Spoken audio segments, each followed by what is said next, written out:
So, if you're thinking about Germany or Copenhagen, or even so, everyone that I interviewed that's working in international education obviously studied abroad at one point. Ben McElfresh is no different. However, if you really are, he really gets into the nitty gritty of what goes into, for example, site selection. We talk about the difference between a high school exchange and a college exchange, all these little things, and it's a really interesting interview. And he does a great job, an exceptional job with describing the food. So thank you very much for listening. And again, let me know if you guys have any questions. All right, we'll see you on the other end. Thanks. The three biggest reasons only 10% of students study abroad: they're afraid of being homesick, they don't think it's safe, and the number one reason people don't study abroad is cost. We're here to dispel all that, find out exactly how that 10% crafted their study abroad journey and how you can too. I'm Chris Carlton, and this is the Study Abroadcast. Thank you very much, everyone, for tuning in to another episode of the Study Abroadcast. Chris Carlton here with Ben McElfresh from Iowa State University. Ben, thank you very much for being here, and welcome to the show. Yeah, thanks for having me. All right, so getting right into it, everyone's interested in studying abroad and hearing stories, so let's hear yours. How did you end up, and guys, to give you some context, Ben is currently the marketing and program coordinator for the international program at Iowa State, or I guess the Study Abroad Center is what they call it, and Ben studied abroad too. So how did you get to where you are today, I guess is my question. For me, it's actually a pretty long road, I would say. So I know we have limited time, so I'll keep that in mind. But I really attribute my interest in study abroad and just the rest of the world to my great aunt.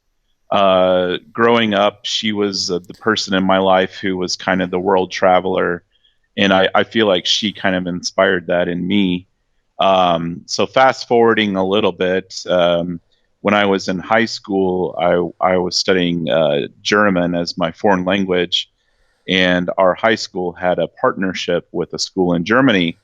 One day, the teacher said, "Hey, we've got students coming over this summer," or I don't think it was during the summer. It was a long time ago, so Yeah. my details probably aren't the best. It's okay.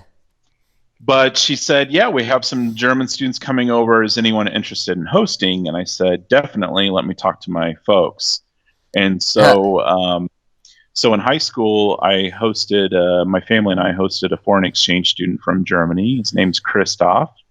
And I think he stayed with us for about 2.5 weeks for the first time. Okay.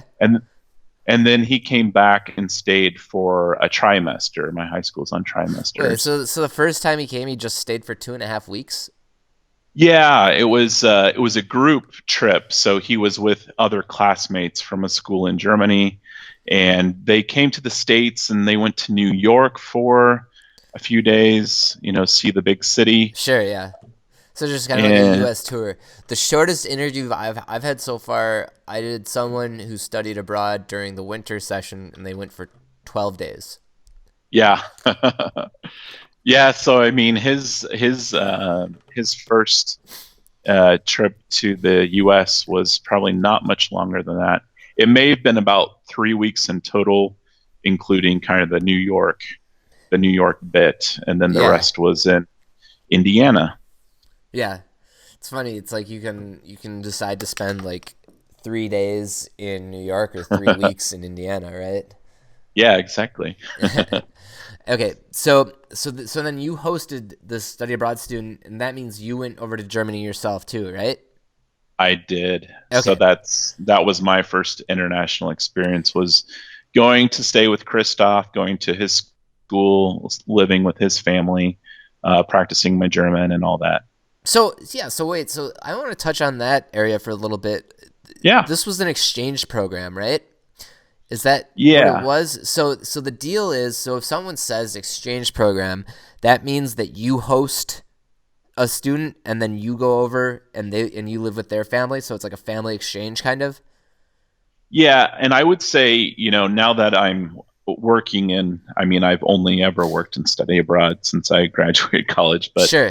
I mean, when I say like a a high school exchange versus a college exchange, I would actually say those are quite different. So yes, in the high school context, I would say an exchange is just like you outlined, where you spend time with the family over there, and then their student comes over to see you. Um, and then, but in a college context, I work with exchange programs now, and the main factor is that a student would pay their tuition to their home school just like they were staying there, and then they would travel over to that university abroad.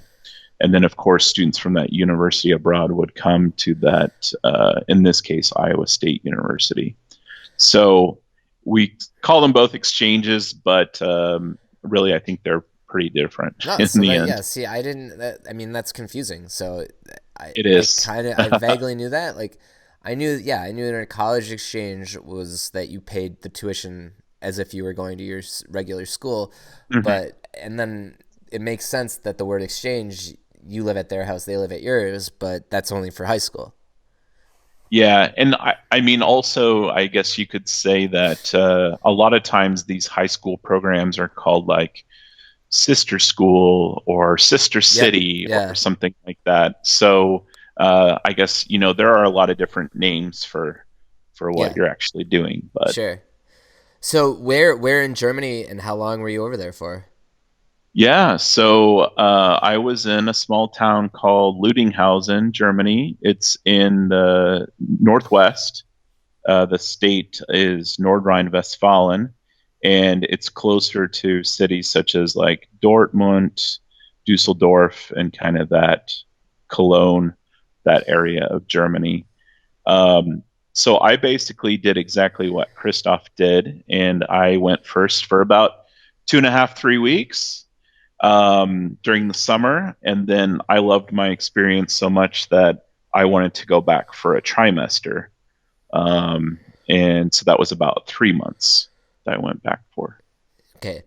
And do you remember how many credits you got for this? First of all, did you get credits for the 2.5 weeks? And is it like if you like it, you can go back? You have the option to go back, or you just it's a completely separate thing to go back? How does that work? So the 2.5 weeks, 3 weeks, I'm pretty sure there was no credit for that. Again, that this was high school, so Oh, okay. uh, it didn't really. I don't know. I guess I didn't really need any credits, but that also meant that I only had to pay the travel expenses Right. and not any tuition or anything like that. In terms of going back for 3 months, only I believe at that point one other student had done it from my high school, where she went for 3 months, and she was a friend of mine. We were in marching band together, so I knew her, and she really was a big advocate and encouraged me to do this. So she had basically set it all up on her own. So I just got to kind of follow in her footsteps, and I made a plan with my counselor in high school, and I believe my plan was that I would take 2 classes of English and 2 classes of German, and I had different requirements for those. So in addition to the classes I took at the high school, because my dates there did not line up with their semester dates. Okay. So I was basically auditing their courses. I wasn't getting credit directly from being in those classes, Sure. but I participated. I took the exams, did the assignments, but I wasn't formally graded. Instead, so for example, for my English credits, I ended up writing a newspaper article for my hometown newspaper. Um, I don't remember if it was weekly or biweekly but something like that. So that was the arrangement I had made with my counselor, was that, you know, by writing these articles throughout the 3 months, that would be worth um, one English credit. And then I believe my other thing was to kind of serve as a high school version of a TA, I Right. would say. in one of the English courses at the German high school. That sounds like a lot of fun on both counts. Yeah, it was Yeah. great. So you got to yeah, you got to work it out that way. And you said you were a senior in high school at this point? I was a junior. You're So, still a junior. Wow. Okay. And then you went during the spring semester? Or uh, yeah, it was, I believe it was late spring, early summer when I was there for 3 months. okay. All right. And then so I know it was a while ago, but what do you miss most? What do you miss most about Germany as far as the culture goes? How was it different? How was it the same? Tell me about German culture. Oh, what I definitely miss the most is the people. Um, Chris, I actually told this story yesterday. I was giving a presentation to some RAs on campus for training for the semester. Right. And I said, one thing that people don't really necessarily recognize about study abroad is the relationships that you form, um, when you're having that experience. And so I told this a short version of Christoph. And so the lasting piece of that is that Christoph and I are still in touch today, gosh, 16, 20 years later. I'm not sure. It's probably closer to 20 years at this point. For a while, we had actually managed to see each other once a year, whether it was, me going over to visit him or him coming over to the States, or we've met up in various locations throughout the years as well, like Copenhagen, Denmark, Edinburgh, Scotland. Um, but so Christoph has been like a brother to me, and we've been in touch. He actually attended my wedding in the U.S., and just a few summers ago, I attended his wedding in Germany, and so yeah, it's just really that's one of the most valuable things that's come out of that experience. Christoph also had a really great friend group in his hometown. And so I was really fortunate to kind of be able to jump right into his circle of friends. And I consider a lot of those people really close friends, um, especially Florian. I have to give Florian special credit. He's also like my German brother. Yeah. Uh, Florian also spent 3 weeks and 3 months in my hometown. Though he wasn't my host brother, he was basically like an adopted host brother. So, Yeah, no, close enough, right? yeah, exactly. Okay. And then so then you got back. Where did you do undergrad? So for undergrad, I went to DePauw University, Okay. and I always tell people it's DePauw with a W at the end, not the one in Chicago. This is the one in Greencastle, Indiana. So there's a DePauw and a DePaul. So I know those sound very similar. Right. And did you study abroad any other times or no? Yeah. So when I was at DePauw, I did a year abroad. I did 2 semesters abroad, I guess would be a little more accurate. One in Germany and one in Copenhagen, Denmark. Oh, so here we go again, huh? Yeah. Tell I me, had the okay, bug. yeah, well, I I, mean, most people do that are in the industry. Yeah, so I think I like that's one of my biggest regrets as a undergrad is not going more. Um, Tell me, I guess, about Copenhagen now. Well, first of all, where in Germany did you go the second time around? so Germany, I was in a town called Tübingen, which is in the southwest, Mm-hmm. near Stuttgart, and it's kind of known as just being like a college town, a university town. It's a really good reputation for their university there. But yeah, it's a smaller city for sure. What was the name of the college? Eberhard Karls University or Okay, Universität. it's Yeah. just it's kind of funny because you don't hear like when you say the college town, you don't think of Europe. So it's funny to hear you say that term. A German college town. Yeah, Yeah. German college town. Okay. So, and then you were over there for a semester. Mhm. I'm assuming you came back home for winter break then, or were these semesters back to back that you did it? We're back to back, but what I did is I went to Copenhagen for the fall, and then there was a decent break, like 6 to 8 weeks, I want to say. Again, this was in 2004, so it's been a while. Right. Um, about 6 or 8 weeks between the semesters. So I came back to the States, stayed with my family in Indiana, worked, refilled the bank account a little Yeah. bit Yeah. to get me through that spring semester. Oh, well, great. And then, so now tell me, I heard Copenhagen is beautiful. Yes, very much so. Just the water, the architecture, the people are super friendly. Uh, once you kind of get to know them, there's all these sayings about the Danes. One is that the Danes are kind of like a bottle of Heinz ketchup. You just have to give them a few shakes, and then everything comes out. The other one is that Danes are kind of like an onion. You have to peel back a couple of layers. And I don't think it's really that much work. Really, it's usually just opening your mouth and talking to Danes.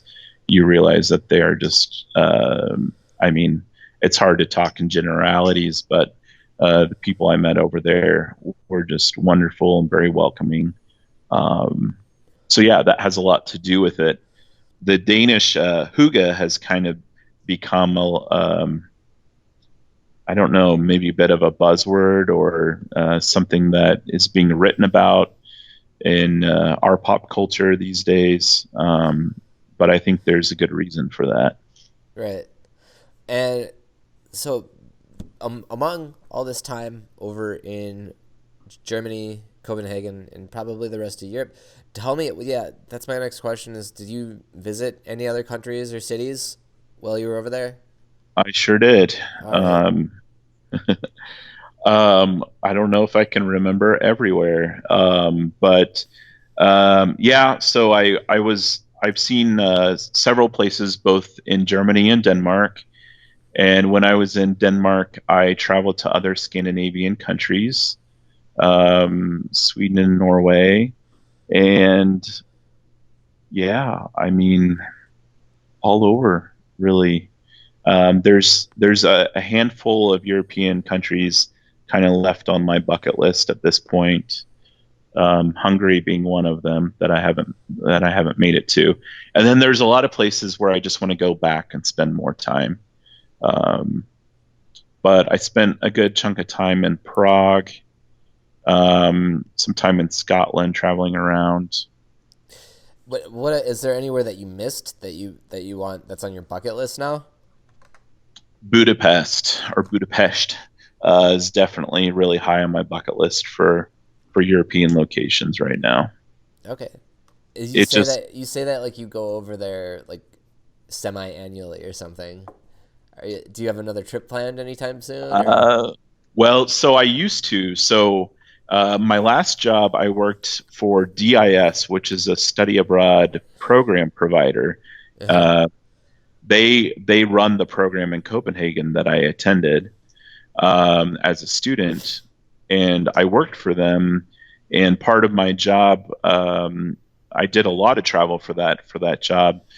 Part of which was going to Copenhagen to help out with their housing placements. Mm-hmm. So I would go and assist the housing department on site to get ready for the incoming batch of students and where they would live. Right. And so in that position, I was traveling to Denmark about twice a year, back to Copenhagen. Um, I've been at Iowa State for it's getting close to 4 years now, um, which is hard to imagine. It's just flown by. And while I've been here, I've been on two site visits. A site, in case anyone doesn't, people that if you're a student, for example, a site visit is when study abroad coordinators and the director will go to a site to either see if this is a place where they should be sending students, or if it's an existing partner, just to kind of touch base, work on their relationship, fix any issues that might be going on. And just make sure it's a safe location for students, make sure the housing is adequate, all those kinds of things. So that's what I mean by site visit. Oh yeah, I didn't know that. Thanks for you're clarifying quite a few things on this interview. Okay. I didn't know. No, I didn't know that's what a site visit was, but it makes sense. So, checking the lay of the land, more or less, make sure you give it a green light, huh? Yeah, exactly. So, my first site visit in this position was to a number of places in Europe, and those were pre-established programs that I basically would be coordinating for. So I needed to kind of get up to speed. Mm-hmm. So I think I started off in Wales. Okay. Then I went to Scotland. I went to visit a school in Scotland, and then I also attended a conference in Scotland. Uh-huh. And then I had a weekend, and I went to Copenhagen to stay with my host mom for the weekend. And then I flew up to Stockholm for visiting another partner. And then I came home, and I think I was gone for about 2.5 weeks that time. That was quite a bit of moving around. It was a busy site visit. My second site visit was to Germany and Ireland.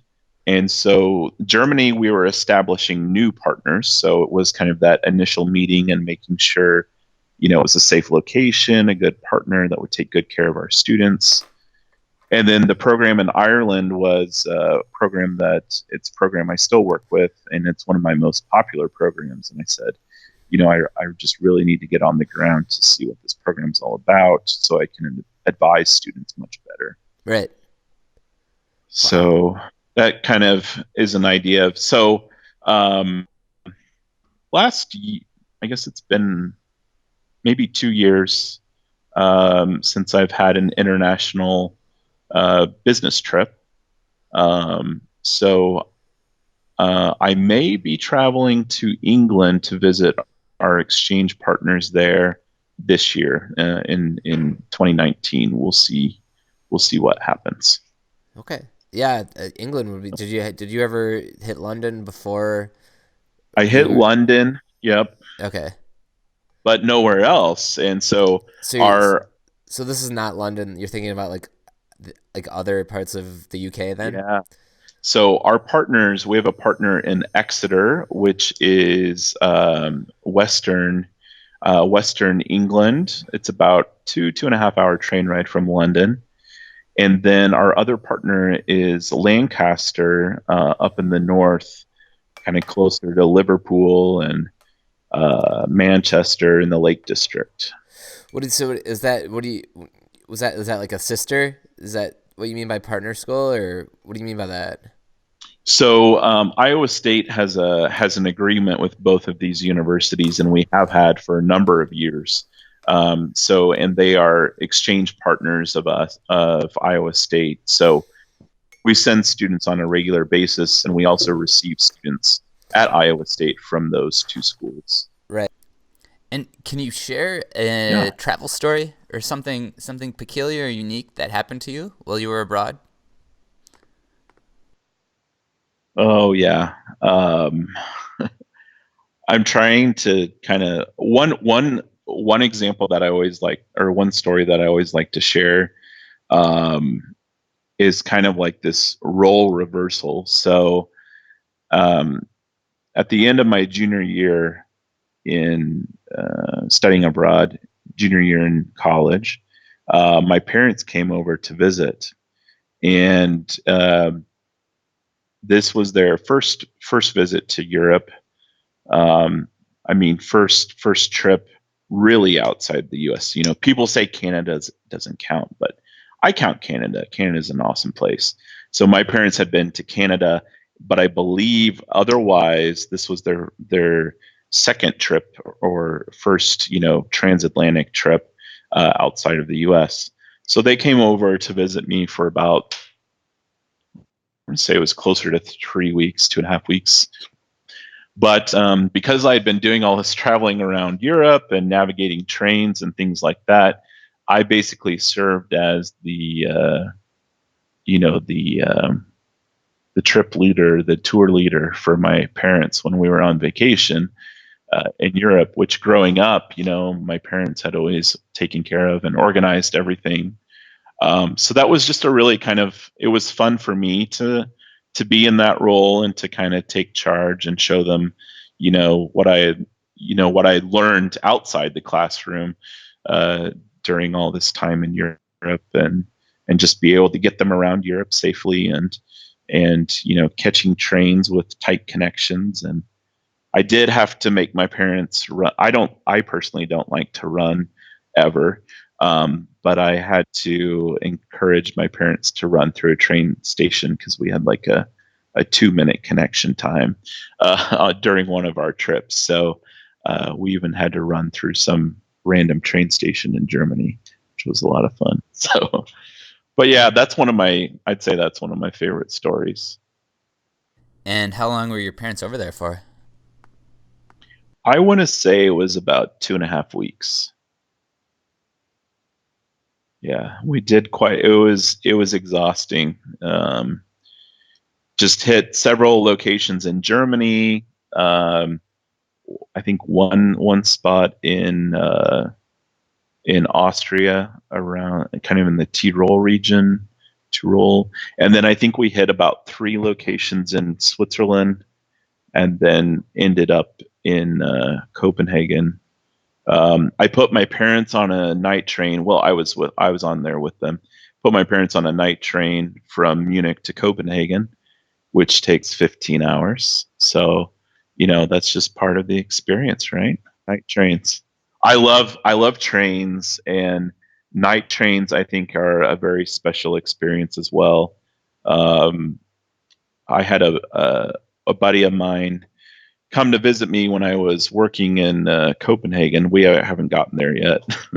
We're going to run out of time. We probably already run out of time, but I had a buddy come visit me in Copenhagen when I was working there after college, and we went to Norway for about a week, and we kind of decided that the best way to get around in terms of just getting to the places we wanted to go, but also kind of being economical, was to take the Norwegian night train. And it's probably the nicest night train I've ever been on. But that's also because we had a private cabin just for the two of us. And so that was a pretty unique experience. Yeah, that's definitely a change of pace, especially given that people fly so much more in Europe because the tickets are a little cheaper. But taking a train could definitely be a good change of pace, change of gear, and especially at night. That's great advice. Thanks, Ben. So now getting into it, what food do you miss most from your time in Germany and Copenhagen and I guess the rest of Europe that you can't really get anywhere now? In some countries, in Denmark, they have something similar called a shawarma. It's not exactly as good as a doner kebab. But yeah, there's a large Turkish population. I've heard, I don't know, to be completely honest with you, I've heard that it's not a real Turkish food. It's like one that was created for Germans, basically. But it doesn't really matter because it's delicious. And you'll find them all over Germany. So you could basically call it German food. But yeah, that's one thing that comes to mind. When I was in Germany for this site visit, I took our director with me at the time because I wanted him to see these programs and approve of them as well. And I believe he had said that he had not been to Germany before. And so I kind of made it my mission in the few days we were in Germany to introduce him to a wide variety of German cuisine. So we were geographically pretty much all in one area. We didn't travel like all over Germany. We were around the Mannheim, Frankfurt area, but I introduced him.